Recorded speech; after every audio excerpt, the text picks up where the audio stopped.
You ever have one of those moments where the world tilts, and suddenly everything you thought you knew about your family feels like a bad joke? Yeah. Mine happened last Thanksgiving, in the least cinematic place possible. Miller's Diner, the only spot in town that still serves bottomless coffee for $1.99. I was there with my mom, just grabbing pie after visiting my uncle. It smelled like burnt bacon and strong coffee, the way it always does. The windows were fogged up from the cold, and the same old jukebox in the corner was playing some forgotten Springsteen song. Normal, boring, safe. Then the door opened, and in walked my dad. I hadn't seen him in almost 5 years. He looked older, gray at the temples, still wearing that cracked leather jacket he thinks makes him look like James Dean.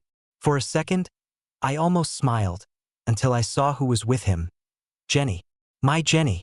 Or I guess, my ex. She was holding his hand, laughing at something he whispered, wearing the same denim jacket she used to throw over my shoulders when we'd sit in the back of my truck on cold nights.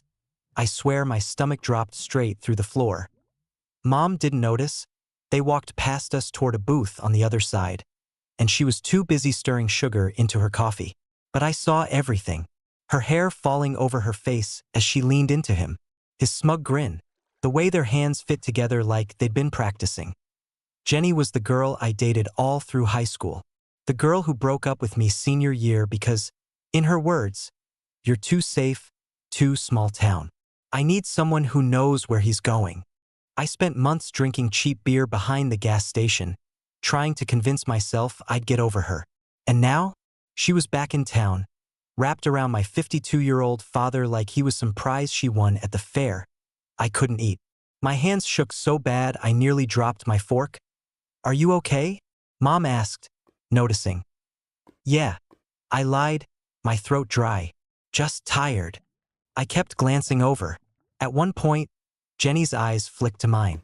Just for a second. I don't know if she recognized me instantly or if it took her a beat, but I saw her freeze. Then she quickly looked away, squeezed his hand tighter. That was the moment I realized she wasn't embarrassed. She wasn't even ashamed. She was choosing this. Choosing him. The diner suddenly felt too small.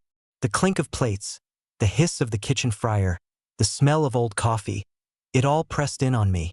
I wanted to scream, or smash a glass, or maybe just walk over there and ask my dad what the hell he thought he was doing. But I didn't. I just sat there, my jaw locked, while my mom rambled about pumpkin pie recipes. That night, lying awake in my childhood bedroom, the one with the peeling posters of Metallica and some old football team I don't even care about anymore, I replayed the scene over and over. Jenny's laugh, Dad's smirk, her jacket, his hand on hers. Every word she ever said to me came back. "You'll never leave this town, will you? You're too predictable. I want someone with ambition." Now she was with a man who abandoned his wife and kid, living in a crappy condo, still driving the same rusty Ford. That was her idea of ambition. It wasn't just betrayal. It was humiliation. It felt personal, like both of them had been waiting years for this punchline. And here's the part one can't tell anyone in real life, not even my closest friend. That night, staring at the ceiling fan, I made a decision. If Jenny wanted ambition, and if my dad wanted a shiny new life, then fine. I'd give them both exactly what they deserved. A week later, Dad showed up at the shop where I work. I was under a car, greasy hands, when I heard the bell above the door jingle. "Hey, kid," he said, his voice like he owned the place. "Need an oil change?" I froze, wiped my hands on a rag, and tried to sound normal. "Yeah, sure, pull it in." Jenny was in the passenger seat. She didn't even glance at me.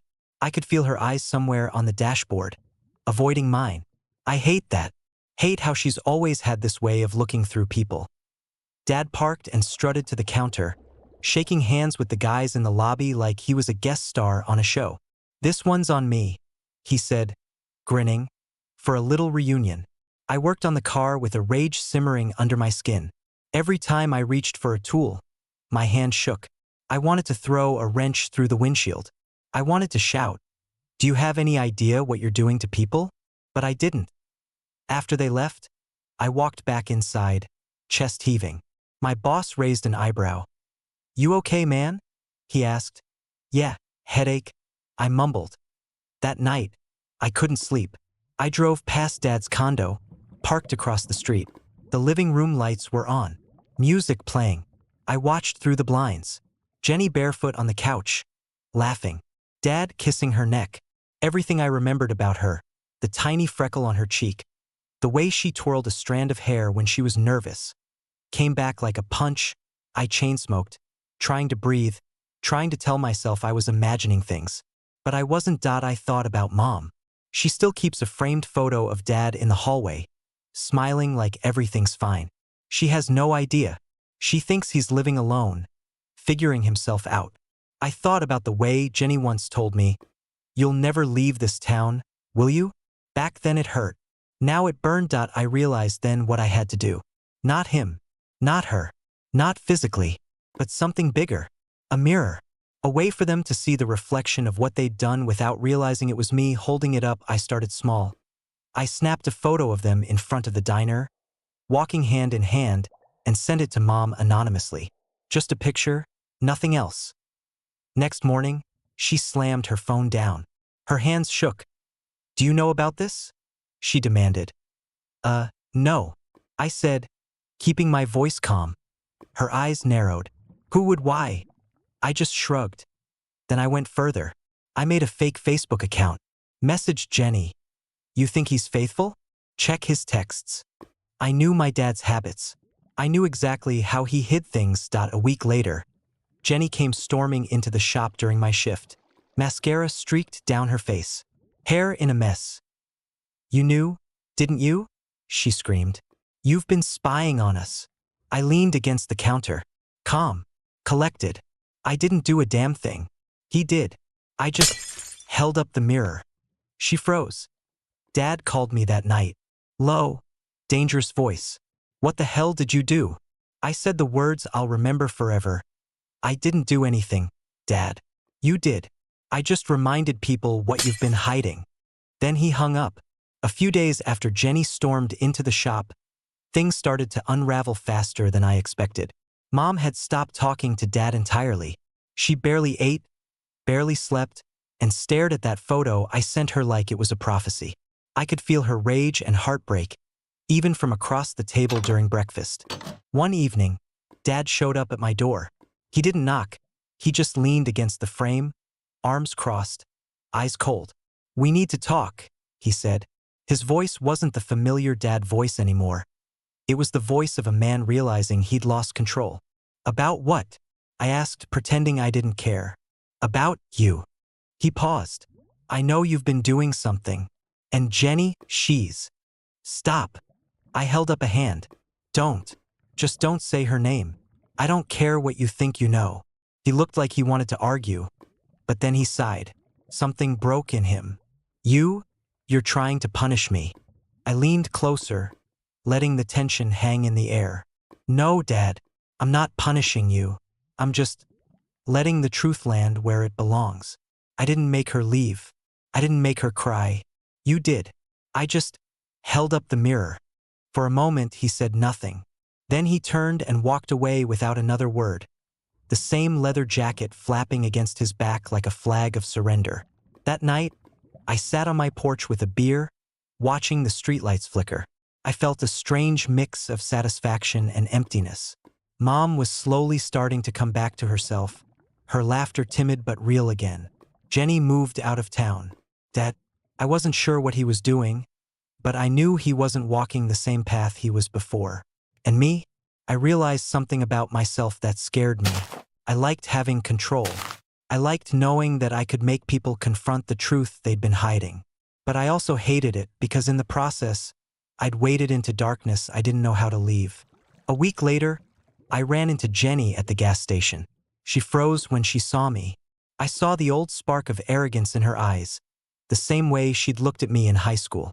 But this time, there was fear too. You did all of that?" she whispered.